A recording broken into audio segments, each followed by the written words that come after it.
We are now in day 7 of our Bible reading, where we've read from Genesis 22 to 24, and I'll give a few lessons. And before I get to the lessons, perhaps a quick summary from each of these chapters. In 22, we see Abraham is tested by God for him to go sacrifice his only son Isaac, and we know how God provides a ram. This story points us to what Jesus does, and with Jesus it was not a test. He came, he died on the cross for you and me so that our sins are paid for.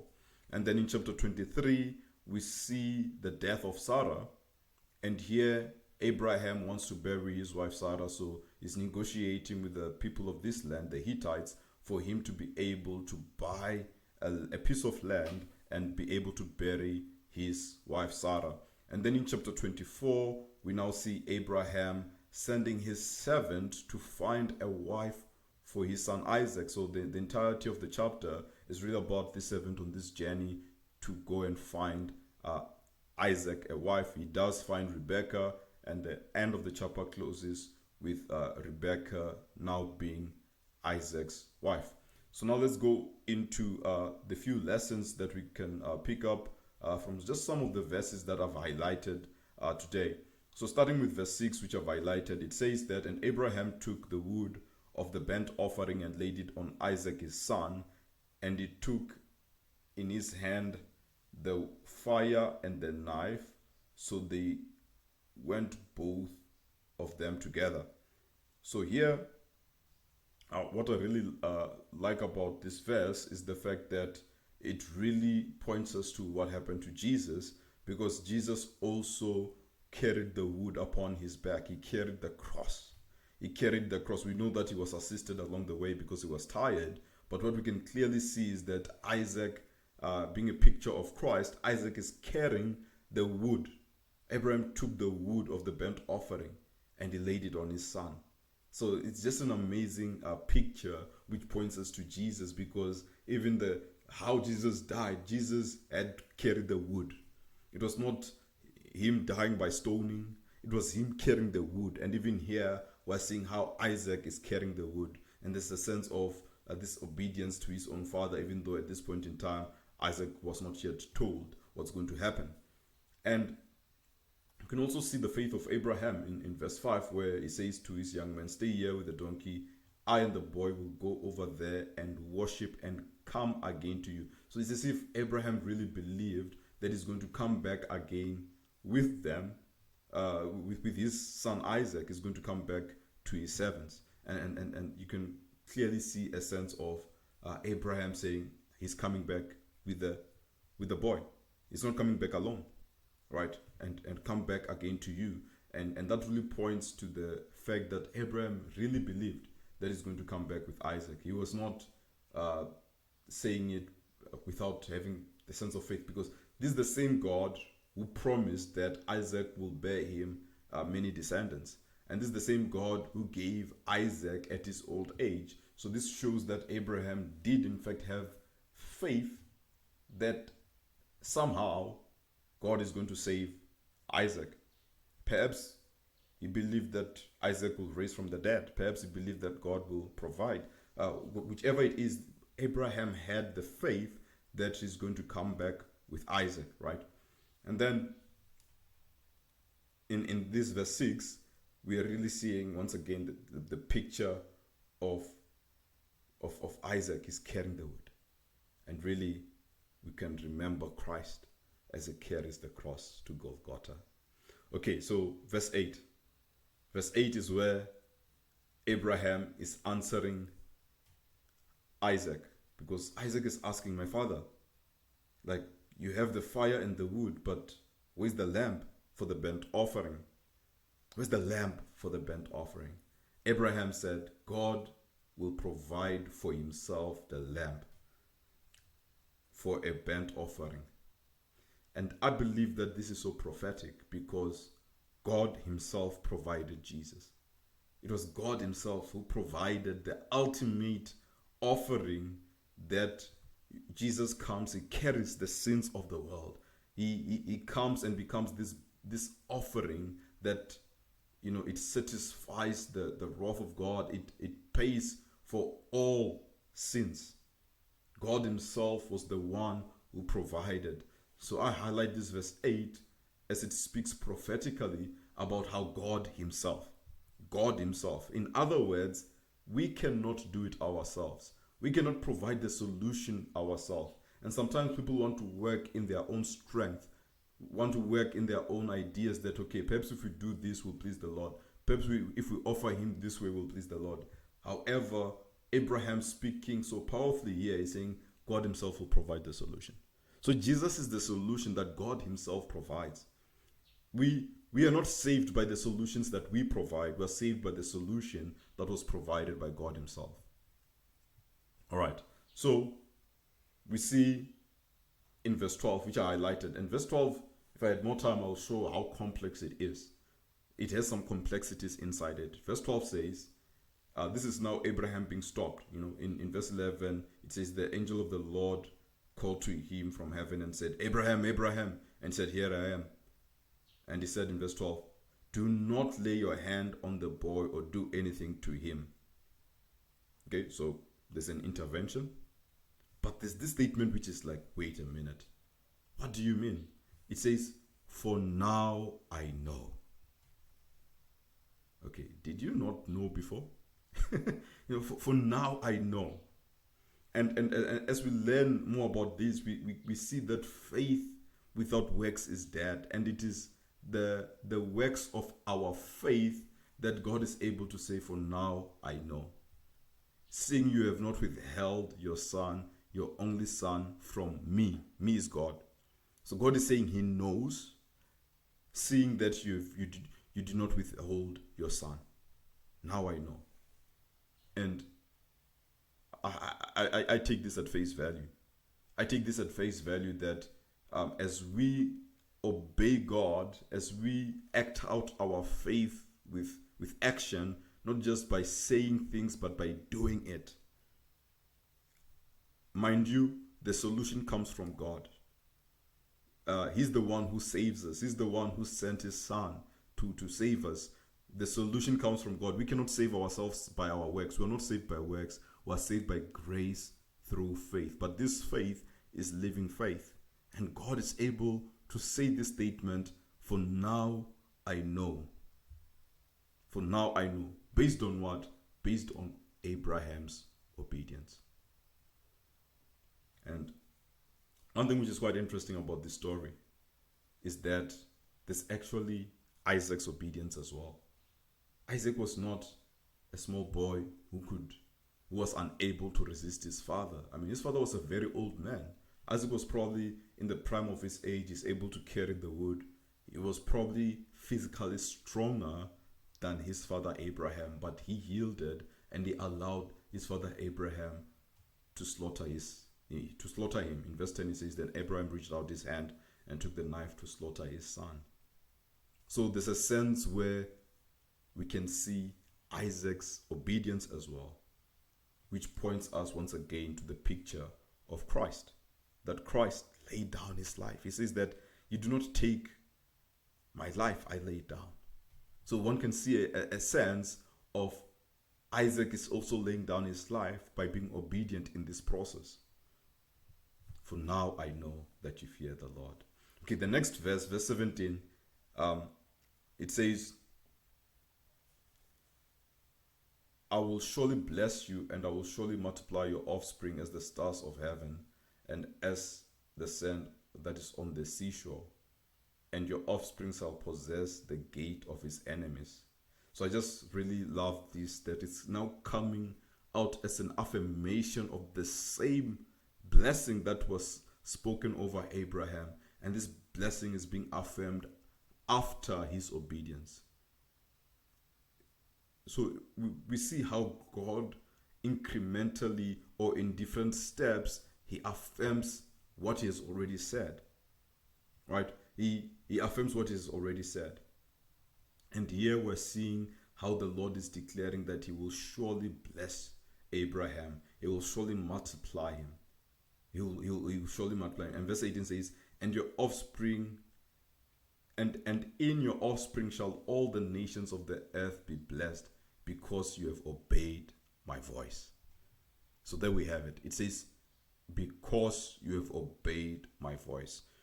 So there's this blessing which is spoken over Abraham coming out of because you have obeyed my voice. And we need to be a people who obey God because you have obeyed my voice.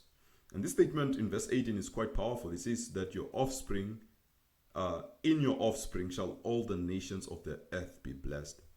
And the reality of this is quite amazing. When you do a bit of research, you'll begin to realize that the descendants of Abraham have really blessed the nations of the earth. Science and technology, commerce, like so much has come out of the Jews. Like there's a lot which has come out of the descendants of Abraham, out of the tribes of Jacob, also known as the Israel or the Israelites. Like there's a lot that we can point to, from medicine to science. There's a lot of things which have come out of the people of Abraham. And I believe that it fulfills this verse which says, and in your offspring shall all the nations of the earth be blessed. Meaning that we really owe it to the Jews a lot of the things we have today. A lot of the things, the science, the medicine, the technology. You can go and do a bit of research, you will see what I'm talking about. Like a lot of these things come from the Jews. And God says, because you have obeyed my voice. Because you have obeyed my voice. Okay, so that's some of the things that really stood out for me in this verse. I know there's the more popular ones of how the Lord did provide, from verse 13 to verse 15. It's quite amazing.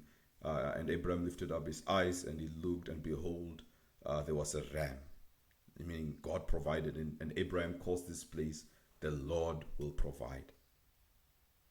On the mount of the Lord it shall be provided. So that's quite amazing, as it points that God, even in us, he provided Jesus. Okay, let's move to the next chapter. I think I won't spend much time in chapter 23. But in chapter 23, we see the death and burial of Sarah.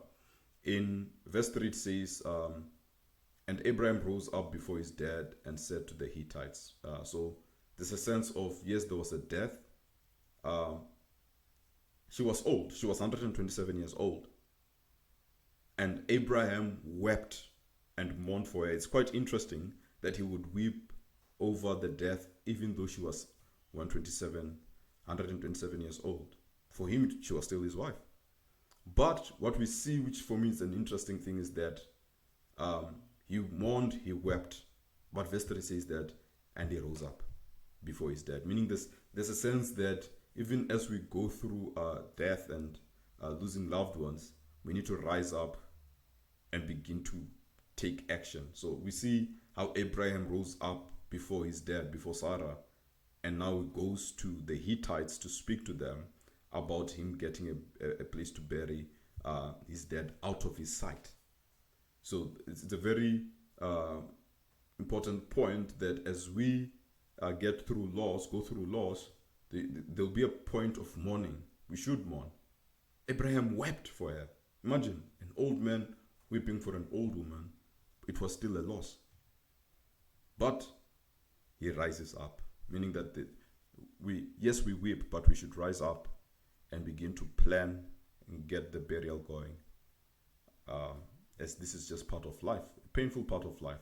But there's something that I really want to share on this. It's a very fascinating exchange in terms of a conversation between the Hittites and Abraham, because they just want to give him the land for free, but he's insisting that he wants to buy the land.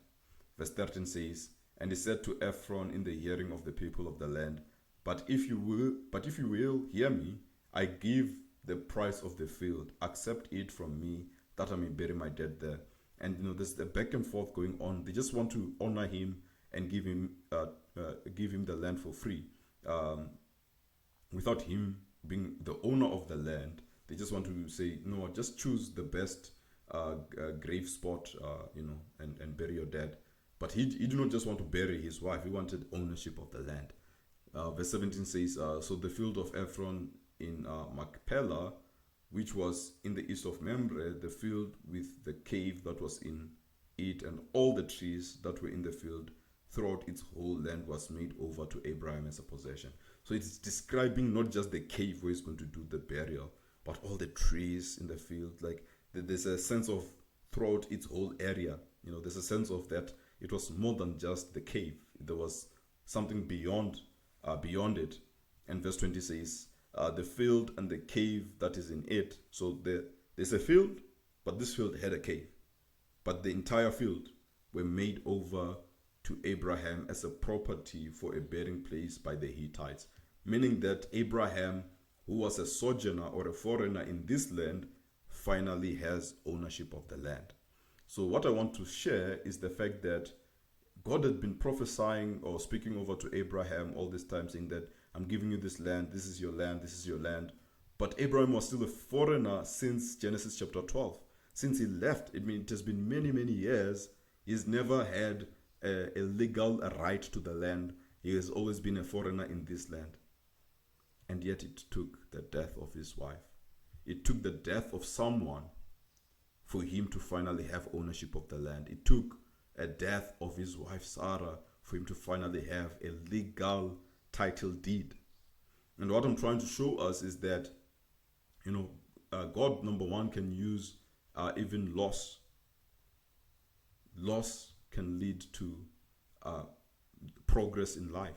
And it's a difficult reality, but there's a sense that God is able to, I'm just being reminded of even Romans chapter 8, which speaks of how all things work together for the good. But God is able to use loss, is able to use difficult situations in a progressive way. And here the progress was that Abraham was finding himself finally being a title deed owner. He owned the land. But before his wife died, he never owned the land. And he had been in this place for so many years. He had been in this place for so many years, and yet he was not the landowner. So I just want to also add that besides the death of a loved one, this can also be about the death of something in your life. The fact that you have lost something in your life, that something has been separated from you. Maybe you've separated from a friend. I've spoke last time how we see this separation that took place between Abraham and Lot. And now there was also a separation that took place between Isaac and Ishmael, right? That sometimes with separation, there can be progress in life. There can be more of what God wants over your life to take place because you have separated yourself from other things or people.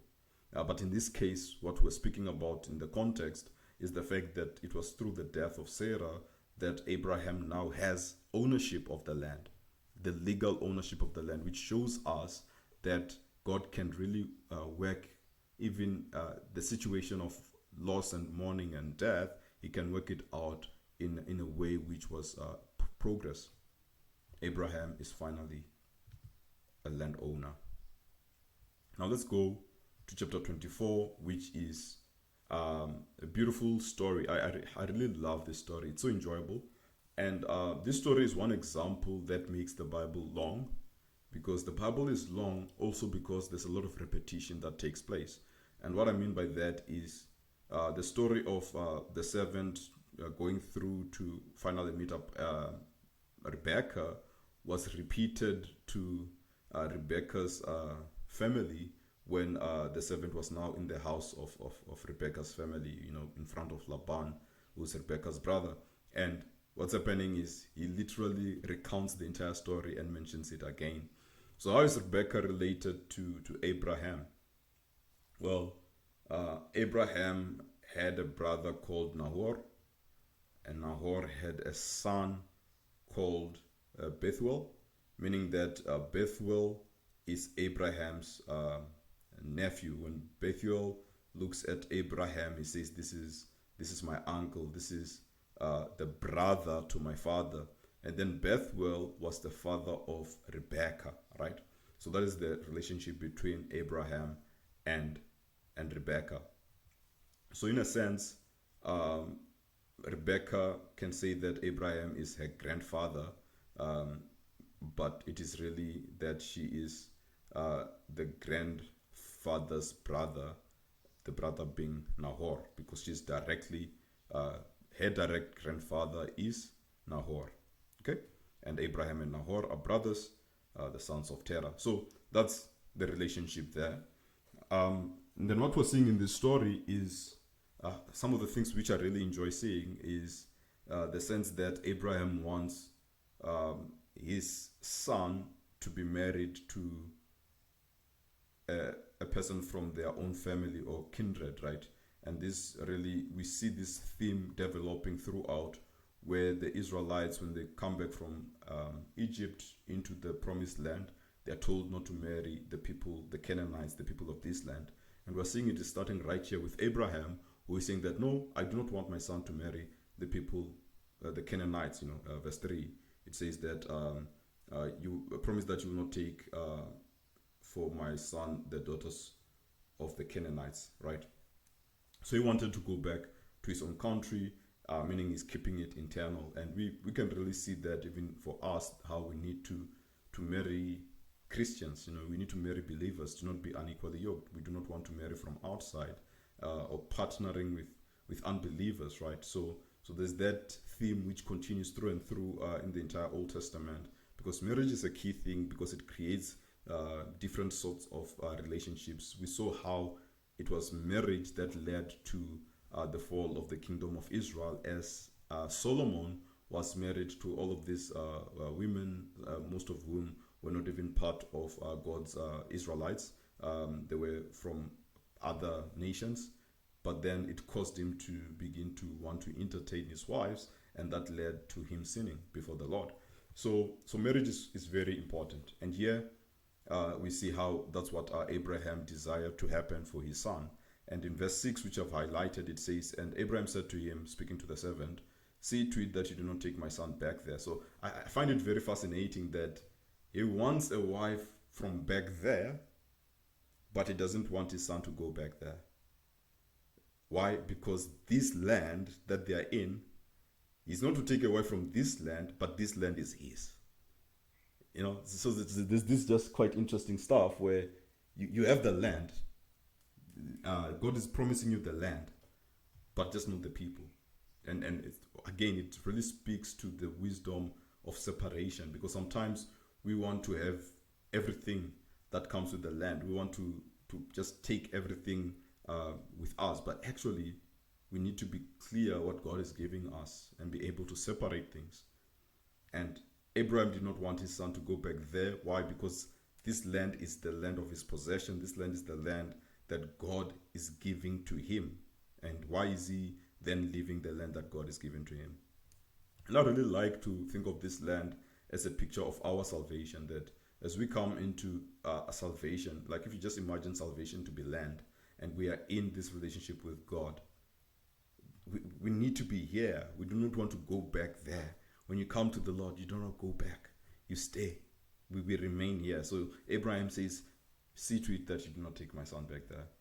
And by the way, this story is very fascinating, because there's a lot of marriage cultural things which take place, and what will be incorrect for us to do is to think like these are instructions of how we need to conduct marriages in our time, because a part of what's going on is not necessarily commandments of how people should get married.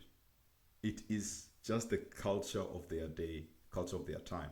And it's quite interesting to observe how there's some similarities. When you read the story, you can observe some similarities with some of our cultures, especially the African cultures. You can, sending someone instead of the father going, the parents don't go to negotiate, this exchange of gifts as if there's lobola taking place. Like it's a very fascinating story, but we should really be careful to read a story and think that this is what it is instructing us to do. What we can just do is just appreciate that this was their culture, and this parts of it which is really the culture of that time and that place. So we need to be careful about that as well when we read this story. Okay, so verse 8 I've highlighted. It says, but if the woman is not willing to follow you, then you'll be free from this oath. Only you must not take my son back there. So I highlighted verse 8 as a confirmation or an affirmation that Abraham did not want his son to be taken back there. Now let me jump quickly and rush. There's verse 21 which I highlighted. So in this story we know how the woman did everything that the man had prayed to happen, which is that if she gives me the water, but not only does she give me the water, she also gives the water to my camels, right? So all of that took place. And yet verse 21 says, the man gazed at her in silence to learn whether the Lord had prospered his journey or not. According to what has taken place, it's clear that the Lord has prospered his journey. I mean, literally what he prayed for has happened. But now, verse 21 says, he gazed in silence to learn whether or not the Lord had prospered his journey or not. So I just love the fact that he paused. He did not rush. He paused. Like, okay, God, is this really happening? And I think we can learn something in terms of how we do our life, our Christianity, and all of that, in terms of as we pray, as we ask God for signs, and as signs happen and all of that, do we pause or do we rush? So I like that he paused to learn. I mean, God, it seems like God has clearly done it, and yet he's pausing to learn. And that's why I highlighted verse 21, which says the man gazed at her in silence to learn. You know, we should take time to be silent before the Lord and learn. Even though the signs seem to be fulfilled, even though everything is falling into place, just because things are falling into place does not mean that we should quickly act on it. Okay, let me rush. Verse 33. Then food was set before him to eat, but he said, so this is the servant, I will not eat until I've said what I have to say. And then he said, speak on. So it's quite interesting that he prioritized to do the will of his master Abraham, to do what he was sent to do. You know, his food was to do. I'm reminded of Jesus when he says, you know, I have food that you do not know about. My food is to do the will of the Father. So even though there was physical food set before him, he's like, no, I won't eat until I've said what I have to say. So he wanted to prioritize what he was called to do. And really, that's so encouraging to say that even us, let obedience, let our mission be a higher priority over the things of this world, over food. You know, he prioritized the mission that he was there for over food. Okay, and then, but one could say it's just part of the culture, but it's an amazing thing to observe. Verse 50 I also highlight, which is quite interesting, says, then Laban and Bethuel answered and said, the thing has come from the Lord. We cannot speak to you good or bad, or bad or good. So this is after he has recounted the entire story, and their response is that, okay, this thing clearly comes from God. We can't speak to you good or bad. Just love how they're withholding to even speak good. You know, because sometimes when God does something, we don't need to start adding more things and like, okay, let me add some good advice or some good wisdom. You know, they prioritize silence over saying something good or bad.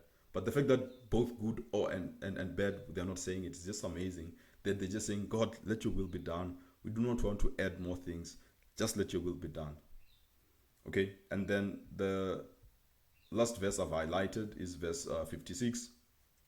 I mean, his way has been prospered. It's now in the morning, and they're saying, hey, let us stay 10 days before she may go. And I'm just reminded of some of our cultures as well, which is quite fascinating. You know, because he wants to, you know, to go back with her, you know. And he said to them, verse 56, do not delay me, since the Lord has prospered my way. Send me away that I may go to my master. I just love this. And I mean, she's asked whether she wants to go or not, and she says, I will go. And I just love the fact that the servant is once again prioritizing making the way of his master successful. But what I can also observe and just mention is, let's not delay. You know, delaying. Think of Jesus. Remember, Jesus and Isaac are like types, and you know, let us not delay as a church to go to Jesus. Let us go to Jesus. Let's not wait 10 days. Let us go to Jesus. Don't delay. Do not delay. We can go to Jesus today. Let's not add more days and go to him. Amen.